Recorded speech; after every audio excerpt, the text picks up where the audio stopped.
Observatório Latino.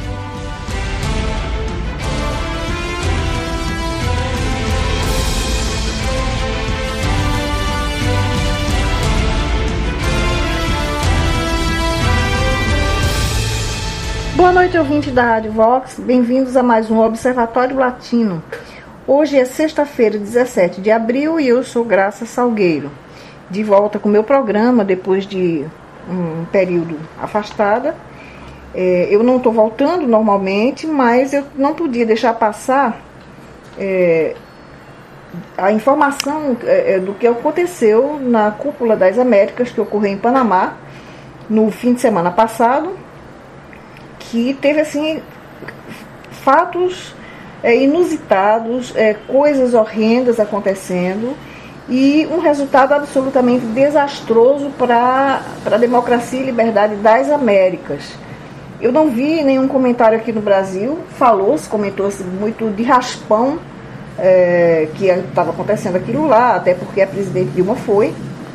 E então é importante que eu faça esse programa hoje para contar para vocês o que foi que aconteceu, o que foi que rolou por lá. Bom, o evento mesmo da cúpula, onde se reúnem os presidentes, ocorreu nos dias 10 e 11.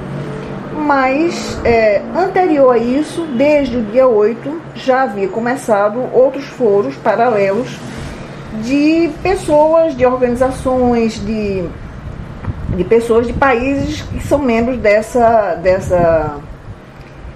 evento, né? E esse ano, a estrela do evento foi Cuba, porque depois de 6 cúpulas sem participar, Cuba voltou depois desse acordo que fizeram com Obama, não é, desse reatamento de relações entre Cuba e Estados Unidos. Então, como esse evento é parte da OEA, de onde Cuba está afastada desde 1983, então com esse reatamento Cuba foi convidada novamente, né? Voltou a participar desses eventos onde estão pessoas, países democráticos, né, que tem um sistema de governo democrático, republicano e não ditaduras, não é? Mas aí estava lá Obama apertando a mão de Raul Castro, do ditador Raul Castro, e ele foi assim tratado com um tapete vermelho, com ovações, enfim, foi tratado como assim, como se fosse o próprio Cristo que tivesse vindo à Terra, né? Com muita bajulação e tal. Então, desde o dia 8 que começou a acontecer um foro da sociedade civil, onde várias delegações cubanas foram de gente da ilha, de gente de fora da ilha, e a embaixada cubana lá no Panamá organizou também o próprio evento dela, assim, de uma maneira assim absurda. Organizou hordas de militantes, não é, de funcionários, além da quantidade imensa que a própria ditadura cubana enviou da ilha, membros da Brigada de Resposta Rápida, que assim, são um bando de pessoas violentas, raivosas, cheias de ódio, que servem ao governo apenas para reprimir qualquer pessoa que não esteja de acordo com o governo. Não precisa você ser algum militante, algum ativista político que viva fazendo não precisa nada disso. Como no Nota Latina, logo no começo, quando eu comecei a escrever o Nota Latina, em 2002, tem até um exemplo que eu traduzi. Naquela época eu não escrevia, eu só fazia tradução do que eu recebia, de pessoas que foram presas porque estavam na praça com o Estatuto dos Direitos do Homem, lendo isso na praça, sentado num banco, e isso daí é um desacato à paz e à harmonia do país. Então, essas turbas, essas brigadas de resposta rápida servem, dentre outras coisas, para isso. E eles ficam gritando, mercenários, gozando, não sei, assim, com muita agressão, com muito ódio contra as pessoas que comungam das ideias deles, né? Então, nesse dia 8, quando aconteceu esse foro da sociedade civil,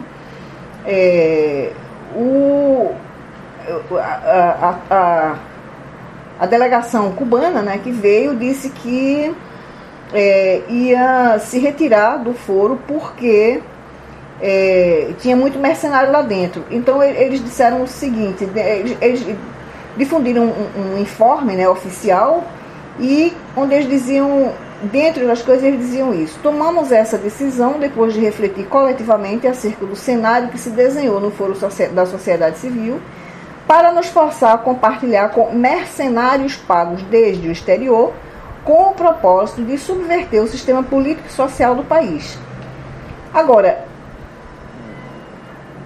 depois que disseram isso, né, eles escreveram essa coisa, saíram batendo as tamancas, né, foram embora, e ficaram lá outras pessoas, outros dissidentes, como por exemplo Rosa Maria Padiá, que é filha de Oswaldo Padiá, que foi, esse sim era um ativista político mesmo, criou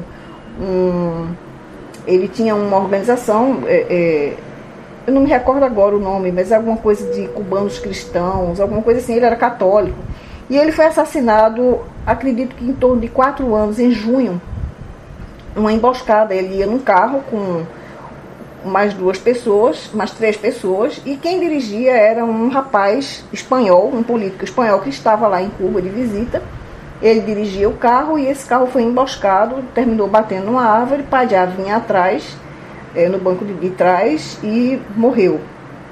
E embora todas as provas demonstrassem claramente que eles foram emboscados, havia transferência de tinta do outro carro, no carro dele, no carro onde ele estava e tudo, a ditadura, evidentemente, que não admitiu isso, disse que o erro foi do condutor, do motorista, né, e o rapaz ficou preso durante muito tempo lá, até que, por questões diplomáticas, se resolveu e ele saiu de lá e voltou para a Espanha. Lá na Espanha ele confirmou toda essa história, já livre, né? Porque em Cuba ele foi condenado pelo assassinato das pessoas que estavam ali dentro, quando quem fez isso tudo foi o governo, né? Então Rosa Maria, depois disso, tomou como responsabilidade dela continuar o trabalho do pai. E ela tem, depois que houve essa abertura, entre aspas, que as pessoas puderam sair para outros países e tal, ela foi uma das que pôde. Ela já esteve na OEA, ela já esteve em vários lugares lá nos Estados Unidos, deu entrevista para televisão, para programas e tudo, contando a situação de Cuba. Essa sim, de verdade, dissidente, e não feito aquela farsante da Ioane Sanchez. E então Rosa Maria estava lá com um grupo de pessoas e fez um comentário também, né, pedindo desculpa às pessoas que estavam lá, dizendo que os cubanos todos não eram daquela forma. E dizendo que aquelas pessoas que estavam ali não tinham direito também, inclusive foram obrigadas a estar ali, para que as pessoas pudessem compreender o que significa a falta de liberdade na ilha, em Cuba. Porque esse acordo com os Estados Unidos foi louvado por muita gente, porque se pensava, bom, a partir de agora vai mudar também o regime, vai ser o fim do socialismo, o fim da ditadura, e as pessoas vão ter liberdade de ir e vir, vão ter direito à internet, vai melhorar a qualidade de vida, vão ter mais comida, vão ter acesso às coisas, mas não é nada disso. O único interesse do Raul Castro é encher os bolsos deles, da família Castro, como eles fizeram com a história dos médicos, que estão aqui no Brasil, como eu provei, já cansei de falar disso, escrevi artigo e provei tudo mais, de que todos esses bilhões que o governo brasileiro está mandando para a ilha, em troca desses falsos médicos, é para a conta dos Castro, não é absolutamente para o Estado cubano, Então, esse interesse dele de reatar relações diplomáticas e comerciais com os Estados Unidos é para que empresas americanas vão lá despejar seus dólares. Vai ter lojas, vai ter hotéis, vai ter vários tipos de comércio, de forma de entrar dinheiro lá, mas não é para melhorar a vida das pessoas, é para engordar o bolso deles mais uma vez. Porque já existe, Por exemplo, a rede Meliá de hotéis da Espanha tem mais de um hotel lá, e os cubanos continuam com a vida miserável que tem, continuam sem ter acesso sequer a passar na calçada desse hotel. Um cubano não pode entrar lá nem para falar com alguma pessoa, o cubano comum, o cubano a pé. Então, quer dizer, nada mudou, nada vai mudar, só enalteceu a maldita ditadura,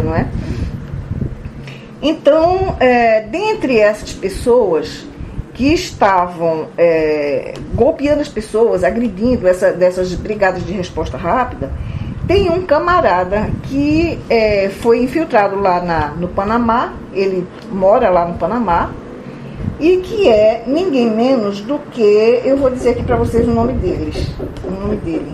Ele é um coronel cubano chamado Alexis Frutos Veden, não sei como é que se pronuncia o nome dele, e que foi identificado por outros ex-agentes, né, que já desertaram, que trabalham em outros países, quando viram o vídeo, que inclusive esse vídeo eu vou divulgar depois no meu mural aí no Facebook, para vocês verem ele agredindo as pessoas, dando soco mesmo, entendeu?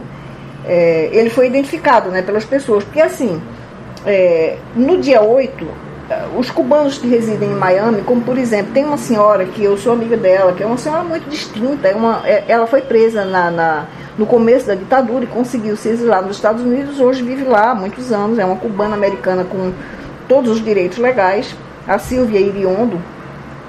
É uma senhora de idade muito distinta, ela estava lá com um grupo de cubanos que vieram dos Estados Unidos com coroas de flores para homenagear um busto de José Martí que tem lá.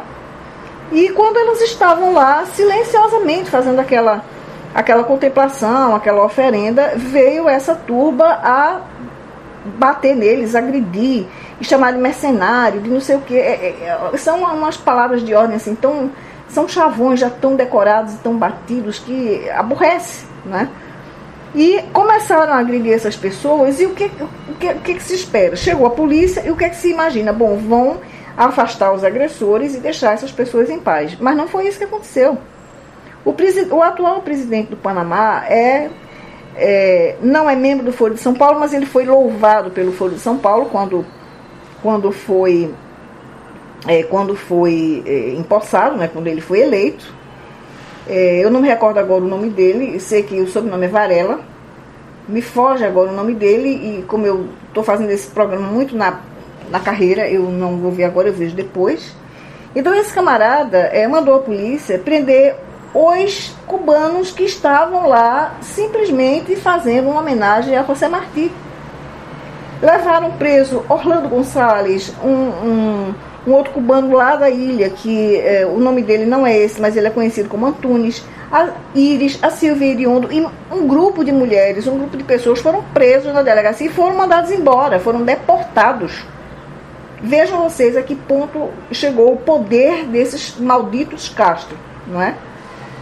E então aconteceu também outra coisa assim, as coisas foram muito asquerosas todas, porque assim, esses encontros, todos esses encontros de Mercosul, Unasul, da OEA e essa própria Cúpula das Américas, são encontros assim absolutamente insossos, que aquele monte de presidente vai só para cumprir aquela formalidade e posar para a foto que vai para a posteridade, para dizer, olha, eu era presidente nessa época, eu estava nesse evento que é muito importante.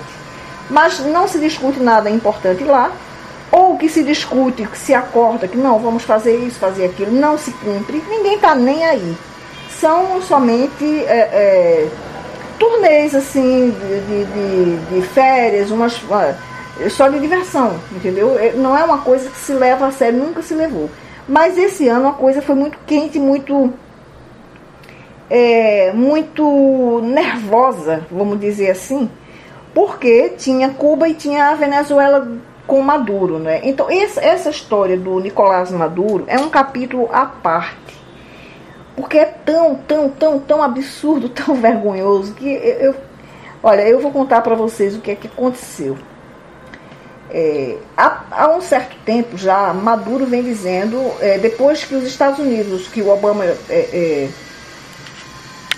depois que Obama fez aquele decreto classificando a Venezuela como um país que era uma ameaça aos Estados Unidos, à segurança dos Estados Unidos, o que é absolutamente injusto, porque a Venezuela inteira não é o governo, tem as pessoas, não é, que ele decretasse a suspensão do visto, que ele fizesse o bloqueio dos bens daquela nomenclatura que tem lá, que todo mundo já sabe, que já foi denunciado mais de uma vez, que tem fortunas lá, que é dinheiro desviado, que eles tiraram do povo venezuelano para esconder lá nos Estados Unidos e que bloqueasse o visto para eles não terem o direito de entrar mais lá, tudo bem. Mas não decretar a Venezuela o país como um país que oferece ameaça para os Estados Unidos. Isso chega a ser até ridículo, porque com todo o arsenal, com toda a infraestrutura militar que os Estados Unidos têm, a Venezuela não é ameaça para eles em absoluto, né? Mas depois que isso aconteceu, o Maduro vem dizendo que estão querendo assassiná-lo e que isso vem dos escritórios da embaixada americana lá, e ele expulsou várias pessoas da embaixada americana que viviam lá em Caracas, botou todo mundo para fora e vem cozinhando essa ideia, porque isso é uma ideia do Fidel Castro, que sempre viveu com essa história, né, de que iam matar ele e que existiam planos mirabolantes para assassiná-lo, etc e tal. Chávez aprendeu isso e passou para Maduro, que há tempo vem repetindo essa mesma cantilena ridícula, né? Então, quando foi agora, nessa cúpula das Américas, ele, para se mostrar assim como uma vítima do Obama, um coitadinho, um não sei o que lá, e com essa coisa, Obama voltar atrás e revogar esse decreto, aí o que é que ele fez? Ele armou um plano para simular uma tentativa de assassinato dele, e com isso ele fazia a denúncia lá dentro da cúpula, quando estivesse acontecendo mesmo o evento com todos os presidentes. Então eu vou ler para vocês o artigo, que é pequeno, porque eu não quero perder nenhum detalhe. Vejam só que coisa mais diabólica. O plano consistia em simular um atentado contra a vida de Nicolás Maduro em Panamá, no momento em que se encontrasse na reunião da cúpula. Esse plano se arruinou graças à denúncia de um agente do SEBIN. SEBIN é o Serviço de Inteligência da Venezuela, né? O agente do Serviço de Inteligência da Venezuela, de nome Edgar Hernández, que ostenta o grau de inspetor e que tinha 8 anos trabalhando na Embaixada Venezuelana no Panamá, pediu asilo na Costa Rica, desde onde denunciou o sinistro plano que se lhe pretendeu designar. O plano, explicou o inspetor Hernandes, era simular um atentado contra Nicolás Maduro no Panamá, no momento em que se encontrasse na reunião da cúpula. O agente de contra-inteligência explicou que, apesar de que eu tinha destinado para executar o ato, não especificaram o que ele deveria fazer, só mandaram fazer um estreito seguimento ao tenente da Força Aérea Venezuelana, Eduardo Figueroa, destacado na Embaixada Venezuelana, lá no Panamá, e ao mesmo tempo em que lhe mandaram alugar um apartamento, o 40D, no edifício Terra Wind, cuja localização permite acesso visual ao centro de convenções, no lugar onde ocorreu a cúpula dos presidentes, para simular que desde aquele ponto se iria atirar em Maduro. O plano compreendia que sequestrariam o tenente da Força Aérea, Eduardo Figueroa, o colocariam nesse apartamento e dali chegariam praticando uma invasão. Os corpos de segurança presidencial da Venezuela, da Casa Militar, iriam lá, não é? Como assim, dizendo, bom, a gente acabou de ter essa informação, tá lá o camarada pronto para disparar, aí invadem o apartamento, entram e matam a tiros o tenente Eduardo Figueroa, e que poderiam apresentar como organizador e executor do complô, com a implicação do inspetor Edgar Hernandes por ter alugado o imóvel. Quer dizer, iria implicar duas pessoas que não têm nada a ver, né, que moram lá no Panamá, são funcionários da Venezuela no Panamá, e iriam implicar essas duas pessoas, que eram dois bodes expiatórios, para poder apresentar na cúpula, no momento em que a coisa estivesse acontecendo, que de fato isso estava acontecendo, né? Que esse magnicídio estaria realmente, era uma coisa que estava planejada e de fato foi abortado, vamos dizer assim, né? Então, imediatamente, Maduro armaria um grande show, ganhando a atenção da cúpula e reforçando o que vinha dizendo sobre um plano de magnicídio contra ele. Quando o inspetor Edgar Hernandes se inteira de todo aquele maquiavélico plano, decide revelar e faz contatos, entre outros, com o embaixador Guillermo Coates, que agora o representa legalmente como advogado. O jornalista Roberto Carlos Olivares também esteve inteirado desse plano desde que começaram a organizar, há uns 3 meses, e explicou também e ofereceu uma conferência de imprensa na cidade do Panamá, onde denunciou os fatos e além de revelar com detalhes tudo no programa dirigido por Patrícia Poleo. Então esse vídeo eu vou depois disponibilizar no meu mural do YouTube, no mural da rádio, no mural do Observatório Latino também, porque é um programa da Patrícia Poleo. Patrícia Poleo para quem não conhece, é uma jornalista venezuelana que teve de fugir de lá, exilou-se nos Estados Unidos, porque na época de Chávez ainda, ela descobriu todo o plano que armaram para assassinar o procurador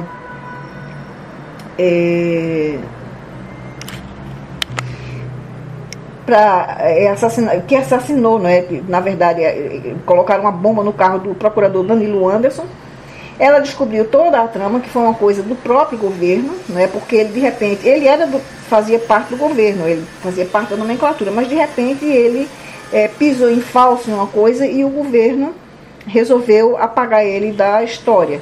E ela descobriu toda a trama, e como ela fez a denúncia no jornal que ela escrevia, no programa que ela tinha, então ela começou a ser perseguida e o governo de Chávez, o próprio Chávez, acusou ela de ser a mandante do assassinato do Danilo Anderson.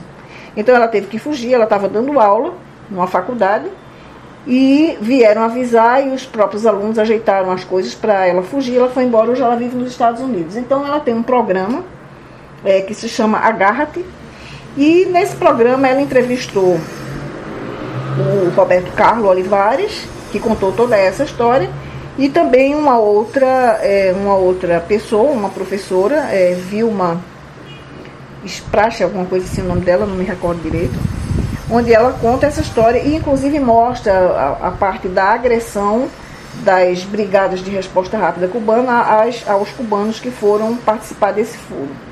Então isso daqui é uma coisa que realmente estava fora do script, Maduro não contava absolutamente que ia ser desmascarado dessa maneira, e esse inspetor Edgar Hernandes está agora na Costa Rica, pediu asilo político lá, e com o ex-embaixador Guilherme Coates apoiando ele, sendo advogado dele, ele certamente vai ficar bem em segurança, não é?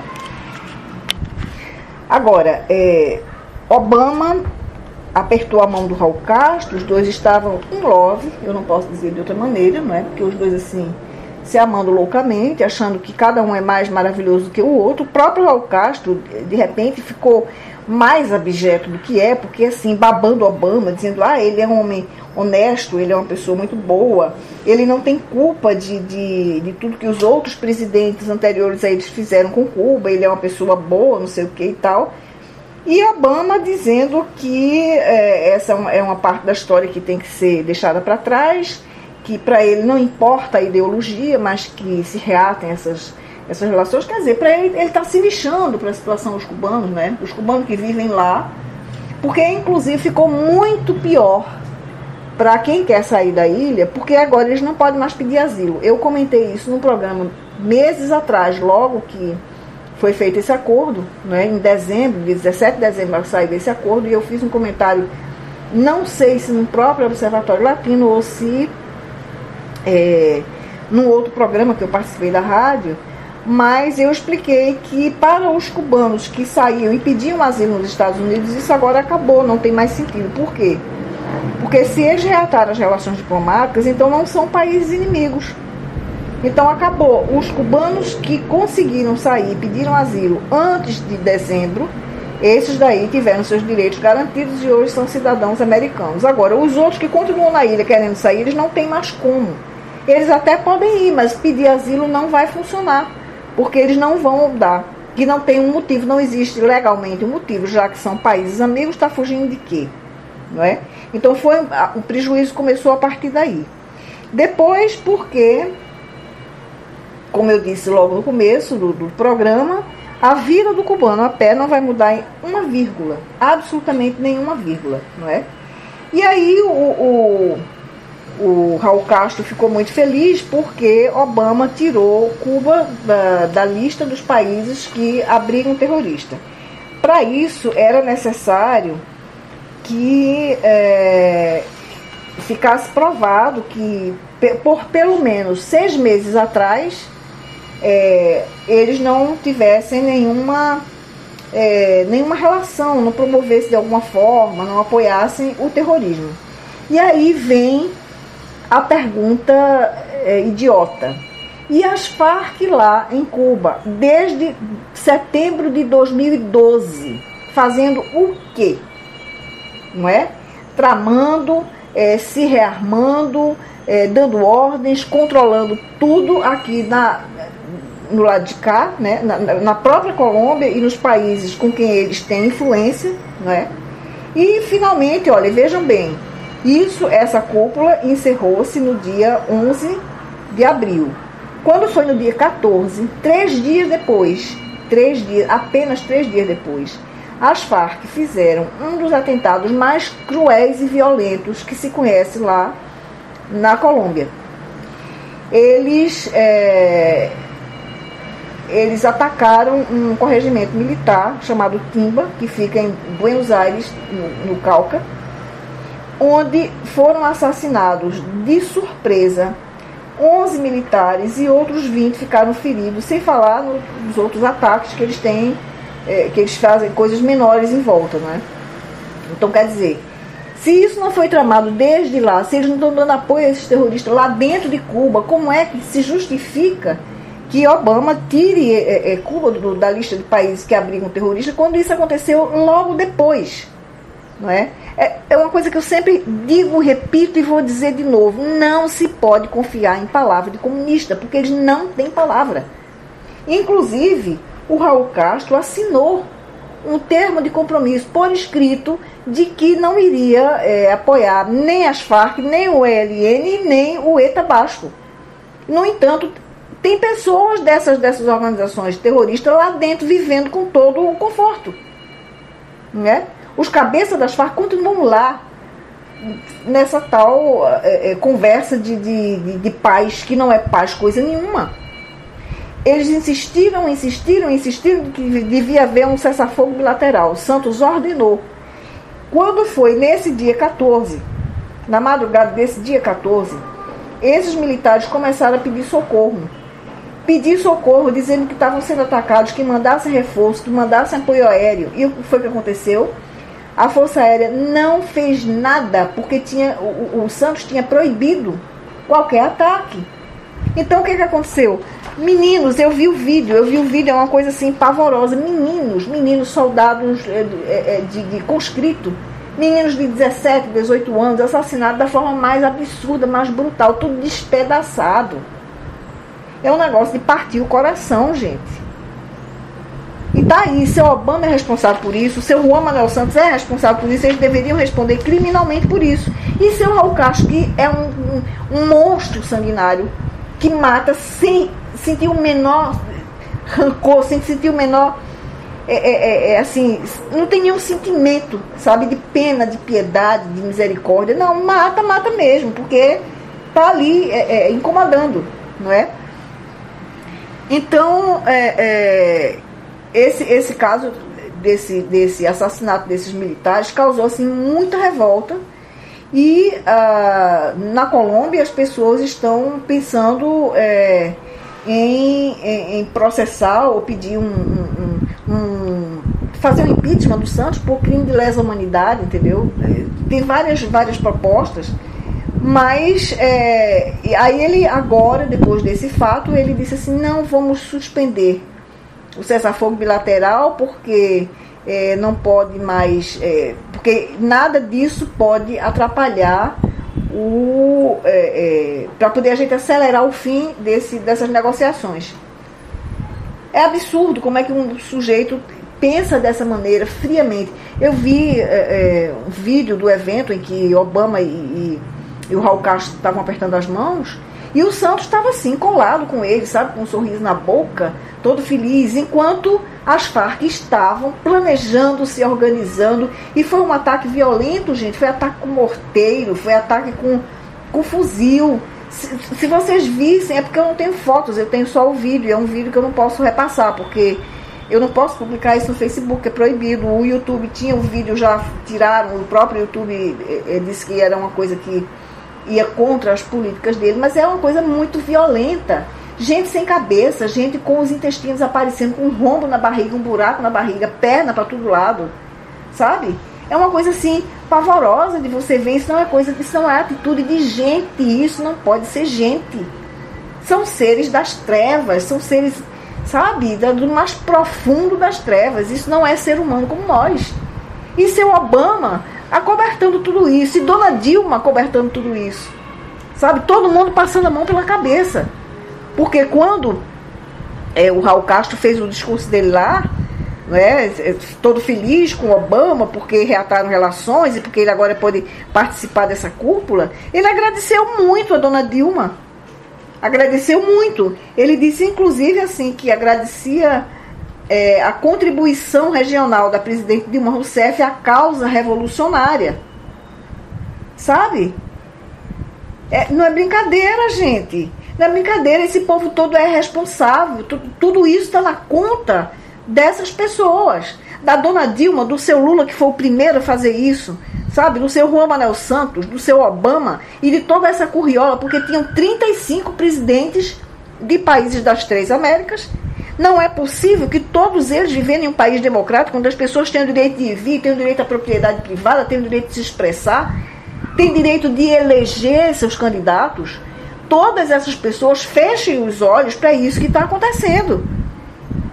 Lá em Cuba, o povo sendo massacrado, o povo passando fome, o povo sem direito a coisa nenhuma, só um grupelho, não é, privilegiado, uma casta privilegiada. As Farc, por outro lado, lá, se organizando, se armando para matar gente inocente dessa forma, e toda essa gente dizendo amém, achando ótimo, batendo palma, gente. Não é possível um negócio desse. Não é possível, isso é revoltante, é muito revoltante, muito revoltante.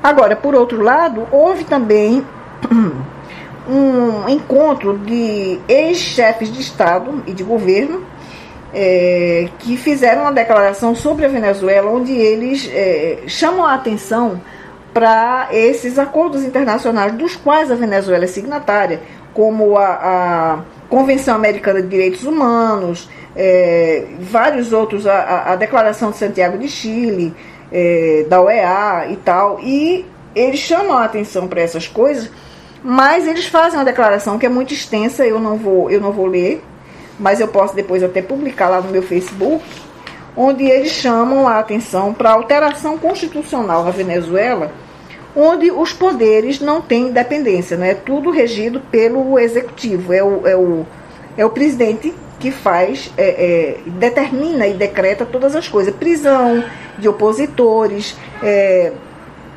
leis para expropriar, para tomar as empresas, não é?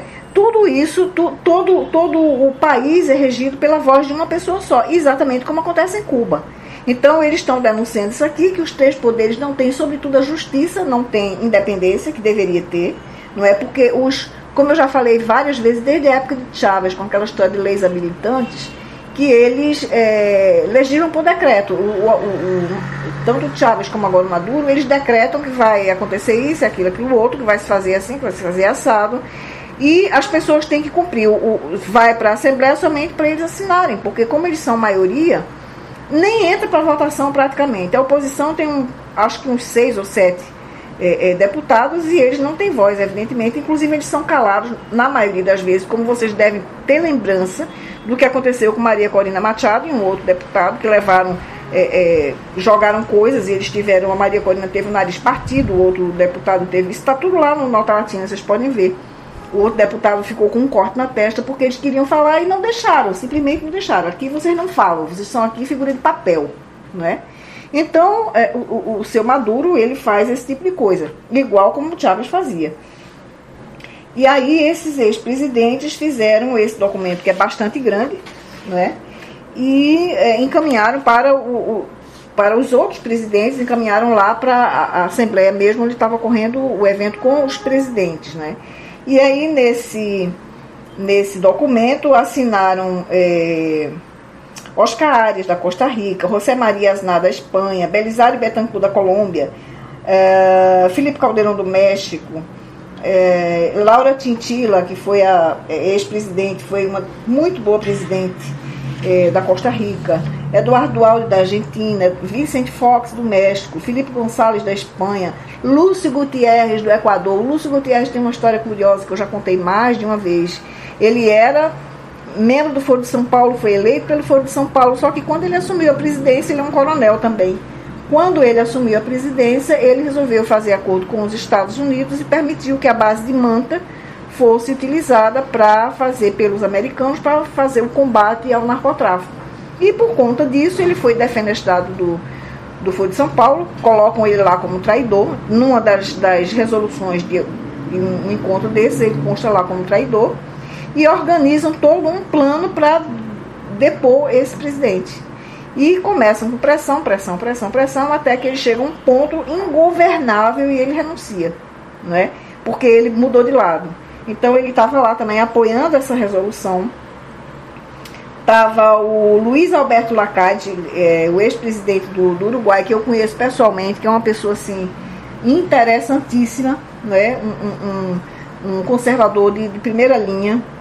Estava a Mireia Moscoso, a última presidente do Panamá, antes desse camarada aí, Varela. Estava o Andrés Pastrana, Sebastião Pinheira, Jorge Quiroga, da Bolívia, Júlio Maria Sanguineto, do Uruguai, Alejandro Toledo, do Peru, e o presidente Uribe, evidentemente, não é? Então, todas essas pessoas, eles estavam lá, nesse foro paralelo, e eles escreveram esse documento, chamando a atenção à situação da Venezuela, né? Inclusive eles falam isso, vocês todos vivem em países democráticos, não podem fechar o olho para essa história, porque a OEA, enquanto esteve o Insulza, fechou os olhos e abençoou tudo isso, né? E agora chega Obama para sacramentar a ditadura cubana, não é? Para pôr a mão em cima ungir, não é? O Raul Castro. E finalmente está a um passo de desbloquear o embargo, né? Porque ele disse, todas essas atitudes que ele toma, ele tem que encaminhar para o Senado, né? Para o parlamento, né? O Senado e a Câmara. Ele não tem autonomia para desfazer essas coisas de vontade própria. Então o parlamento americano tem 45 dias para votar essa coisa da retirada de Cuba da lista de países que apoiam o terrorismo, e em consequência disso também terminar com o embargo, né? E aí então fica dentro de 45 dias a gente deve ter alguma informação a respeito disso, se foi aprovado. Tem um grupo de republicanos que estão batendo o pé mesmo assim fortemente para que isso não aconteça, como o senador Marco Rubio, a deputada Ileana Rosleitner, todos eles são cubano-americanos, né? E tem o apoio, assim, inclusive de alguns democratas, porque criaram uma comissão no Senado para estudar essa abertura de diálogos aí entre Cuba e Estados Unidos, e até mesmo democratas estão contra isso daí. É impressionante como a coisa é estapafúrdia, todo mundo percebe que não vai dar em nada, não é? Não vai ter, assim, o que se imagina, o que se espera que aconteça para a vida daquelas pessoas. Eu não sei Obama, porque é um sujeito que eu não tenho não confio em nada que ele fala, eu acho que é um mentiroso, quem mente na própria biografia, mente no resto, não é? E eu não sei se de fato lá no íntimo dele, ele pensa em melhorar a vida daquelas pessoas, coisa que eu não acredito. Agora, com certeza o Raul Castro não quer, porque ele inclusive já disse, desde que aquela aquela coisa foi feita, assinaram esse acordo de reatamento de relações, que ele disse, não pensem que nós vamos mudar a nossa forma de governo, vai continuar um país socialista. E quando ele diz isso, ele está botando o pé em cima e dizendo, não vai mudar nada na vida dessas pessoas. Eu vou continuar sendo o Senhor Todo-Poderoso e vocês, meus vassalos, debaixo das minhas botas. Né? Então, vamos ver o que é que vai acontecer, mesmo com essa pressão desses congressistas. Eu não sei se eles vão ser voto vencido ou se realmente eles vão conseguir impedir que tudo isso aconteça e que finalmente Cuba continue sendo um país classificado como um país amigo de terrorista, que abriga terrorista porque está lá com terrorista das Farc, do ETA Basco, não é? De vários países, não é só disso não é? Tem os grupos paramilitares mexicanos vivem lá também abrigados. Quer dizer, todas essas pessoas que são perseguidas pela justiça, pela Interpol, e que todo mundo sabe que eles são procurados por atos bárbaros de terrorismo e coisas semelhantes, eles correm para lá. É para lá, para Cuba que eles vão, porque lá Cuba não tem tratado de extradição com país nenhum do mundo. Então foi para lá, morre ali. Não adianta pedir porque eles não extraditam ninguém. Ninguém, absolutamente ninguém. Então aquilo ali virou um paraíso de terroristas, um paraíso de bandidos, de psicopatas, não é? Governando 11 milhões de pessoas que não têm direito sequer a comer o que quer. Não tem direito a comida, não tem direito a tomar leite. É por decreto, não se pode abater você não pode criar um porco dentro de casa para matar e ter uma carne para comer, não pode. Uma criança só toma leite até 7 anos, depois acabou, ninguém vê mais leite. Você pode até ter uma vaca, mas o leite você colhe e manda para o Estado. Seus filhos não vão ter direito de tomar leite. Então, quer dizer, isso não é vida, gente. E essas pessoas que têm direito a tudo isso e muito mais, apoiando que se continue dessa forma, é realmente uma coisa que me dá nos nervos. Eu fico realmente indignada, muito indignada, sabe? Me dói o coração. Me dói saber que existe gente vivendo dessa maneira em pleno século XXI, com toda essa tecnologia que a gente tem, com todas essas maravilhas que são criadas e gente vivendo dessa forma. Ser humano como eu, como vocês, como todo mundo, não é?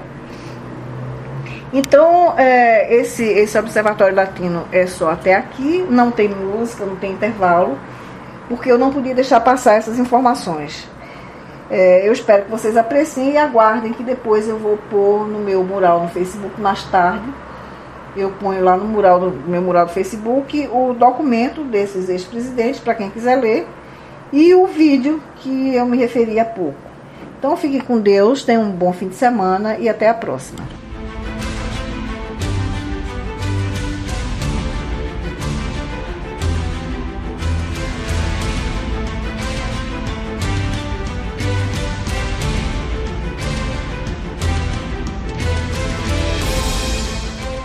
Observatório Latino.